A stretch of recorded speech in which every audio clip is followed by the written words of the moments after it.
नमस्कार। सास बहू और सेंसेक्स के आज के इस एपिसोड में आप सबका स्वागत है। अगले आधे घंटे हमारी क्वेरी सॉल्व करने के लिए अरिहंत कैपिटल मार्केट से आशीष महेश्वरी साहब जुड़ेंगे। आशीष जी स्क्रीन पर आपके नजर आएंगे। Ashish ji good afternoon. बस बातचीत की शुरुआत कर रहा हूं। Toll free number, WhatsApp number, Twitter ID screen पर आएंगे। रीच आउट करिए। आज तो हफ्ते का पहला दिन है। क्वेरीज भेजते रहिए। कोशिश करूंगा इसी हफ्ते ज्यादा से ज्यादा क्वेरीज इसी शो में हम इनकॉर्पोरेट करें, इंक्लूड करें। हफ्ते की थोड़ी लड़खड़ाती शुरुआत हो गई है। इस समय निफ्टी 3/4% के दबाव के साथ कामकाज करता हुआ नजर आएगा आपको। 17,700 के नीचे के टिक्स देखे हैं मैंने आज। हमने ऑलमोस्ट 17,700 के नीचे वही लेवल्स थे जहां से थोड़ा सा रिकवरी आई थी, लेकिन हम कोई मीनिंगफुल नहीं, हम उन्हीं लेवल्स के आसपास ही 17,725 के आसपास के जोन पर इस समय कामकाज। अच्छा खासा 3/4% का दबाव। निफ्टी बैंक जो लग रहा था आउट परफॉर्म कर जाएगा, रिलेटिव आउट परफॉर्मेंस तो है, लेकिन वो पॉकेट भी 1/3% के दबाव के साथ इस समय कामकाज करती हुई। तो लार्ज कैप्स थोड़े से पस्त, ब्रॉडर मार्केट थोड़ा सा बेहतर, वो अलग कहानी। लेकिन कई सारे लार्ज कैप स्टॉक इस समय दबाव में आ रहे हैं। कुछ इंडिविजुअल स्टॉक्स हाईलाइट करता हूं। एशियन पेंट स्क्रीन पर लेकर आइएगा। इंट्राडे चार्ट्स दिखाइएगा सबके, जो स्टॉक्स मेंशन कर रहा हूं। ये ठंडे पड़ रहे हैं जो स्टॉक्स वो मेंशन कर रहा हूं। इंडसइंड बैंक और आईसीआईसीआई बैंक। इंडसइंड बैंक हरे में नजर आएगा, लेकिन पस पड़ना शुरू हुआ है। और आईसीआईसीआई बैंक, एसबीआई, ये सब एकदम ठंडे। ये देखिए दिन के लोस पे आते हुए। तो बैंकिंग स्टॉक्स हैं, वो धीरे धीरे, अब तक वो सपोर्ट था, अब वो मोमेंटम सब ठंडा पड़ रहा है। पिछले आधे घंटे में एसबीआई वापस फ्लैट लाइन के आसपास आ रहा है, लग रहा था वो भरेगा। ऐसे कई सारे स्टॉक्स हैं, खैर उन पे नहीं जा रहा हूं। एचयूएल मिसाल के तौर पे स्क्रीन पर आएगा, वो भी प्रेशर में। कई सारे स्टॉक्स प्रेशर में आते हुए देखते हैं इवेंचुअली सेशन कैसा पैन आउट होता है। लेकिन इस समय थोड़ी सी वीकनेस ग्रिप करती हुई इंडियन इक्विटीज में।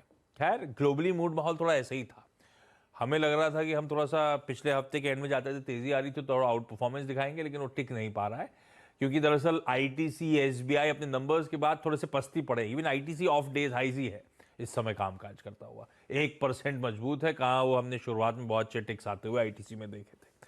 तो रिजल्ट्स अच्छे नंबर्स हैं, लेकिन स्टॉक उस तरह सपोर्टिव नहीं है। और ग्लोबली क्यूज वो अच्छी यूएस की जॉब्स रिपोर्ट के बाद वैसे ही थोड़े से ठंडे हैं। तो ये सब इंपैक्ट करता हुआ इंडियन इक्विटीज को।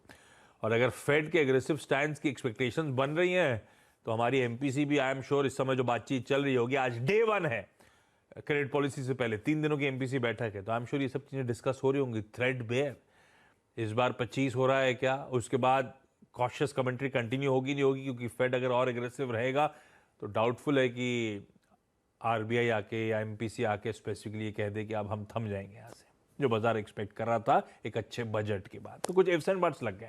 खैर सवाल जवाब के सिलसिले की शुरुआत कर देते हैं। और जो जो स्क्रीन पर है सब नजर आएंगे आपको। अजमेर जाना है, डोंडाईचा जाना है और कोलकाता जाना है, सब जुड़ चुके हैं। तो मैं अजमेर से शुरू करता हूं। रुचि जी आपको आपकी स्क्रीन पे नजर आएंगी।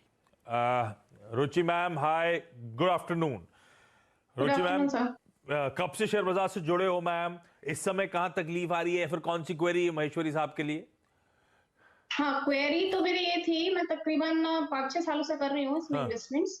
अभी क्या आईडीएफसी बैंक के शेयर लिए थे सर, 54 रुपीज के 5000 शेयर है मेरे पास में। तो 24 मंथ्स का मतलब मेरा ये है कि 1 साल तक मुझे होल्ड रखना है। तो मुझे क्या करना चाहिए, होल्ड रखना चाहिए या आगे और मतलब मेरे को ग्रोथ मिलेगी इसमें, या क्या रहेगा? थोड़ा सा ये मुझे जानना था। अभी कितना टाइम हो गया रुचि मैम लिए हुए? इनको मुझे लिए हुए हो गए सर 6 मंथ्स हो गए हैं। 6 मंथ्स हो गए हैं। 2 साल का टाइम होराइजन था, 1.5 साल के आसपास का बढ़िया सा आउटलुक है। रखना चाहते हैं रख सकते हैं। आशीष सर क्या करना चाहिए? आईडीएफसी फर्स्ट बैंक अच्छा मूवर रहा है, मैम की खरीद से अभी भी बढ़िया 6 रुपए ऊपर ट्रेड कर रहा है। फंडामेंटली क्या व्यू बन रहा है आईडीएफसी बैंक में? क्या रखना चाहिए? 1-1.5 साल में मीनिंगफुल अपटिक्स आप देख रहे हो क्या? इसमें पहले भी अच्छे लेवल देखने के बाद बहुत पस्त पड़ चुका है ये स्टॉक, अब फिर मोमेंटम में है, रखे रहूं क्या इसको? बिल्कुल रखे रहने की सलाह रहेगी आशीष निवेशक का। और अच्छा इन्वेस्टमेंट उन्हें अच्छे प्राइस पे मिला हुआ है। और मुझे लगता है कि इनफैक्ट अभी 2-1 साल यदि आप होल्ड कर पाए तो इनफैक्ट इस स्टॉक का आप शायद 3 डिजिट में भी पाएंगे। अब रीजन ये है कि सबसे पहले तो जो उनके जो नतीजे आ रहे हैं क्वार्टर ओवर क्वार्टर, उसमें कंटिन्यूस इंप्रूवमेंट आ रहे हैं। एनपीए अभी हम देख रहे हैं कि ऑलमोस्ट 1% ही रह गए हैं, जो शायद अगले क्वार्टर पे 1% के नीचे चले जाएंगे। तीसरी बात इंपॉर्टेंट ये है कि पिछले 1 साल में एफआईज ने इस बैंक में अपनी हिस्सेदारी हर क्वार्टर में बढ़ाई। तो 14% जो हिस्सेदारी थी उनकी अब जाके 20% हो गई है। तो क्वालिटी हैंड्स में स्टॉक एक्यूमुलेट हो रहा है, क्योंकि रिटेल बैंकिंग में जो उन्होंने अपना फोकस शिफ्ट कर लिया है, तो उसके फ्रूट्स अब आने शुरू हुए हैं।